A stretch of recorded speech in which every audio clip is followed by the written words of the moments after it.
Hello friends, Khammam Gandhi చౌక్లో ఉన్న బాబా temple అనేది చూస్తున్నాం మనము.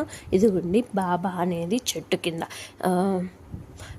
చిన్న విగ్రహంలోనే బాబా దర్శనం అనేది ఇస్తున్నారు. అంటే ఇది కింద, పైన కూడా పెద్ద విగ్రహం ఉంటుంది. కింద ఈ విగ్రహంతో చూడండి, బాబా పాదాలు మరియు బాబా అనేది మనకి దర్శనమిస్తూ ఉంటారు. అది కూడా చెట్టు కింద కూర్చొని చెట్టు కింద కూర్చొని చూస్తున్నట్టు దర్శనమిస్తూ ఉంటారు.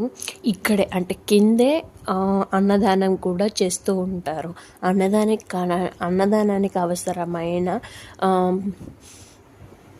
ఇవన్నీ ఇక్కడే వండుతూ ఉంటారు. ఫిష్ లాగా ఉంటుంది. తలకు అవసరమైన ఆహార పదార్థాలకు అవసరమైన ఇవన్నీ ఇక్కడ అంటే కింద అనేది ఉంటూ ఉంటాయి.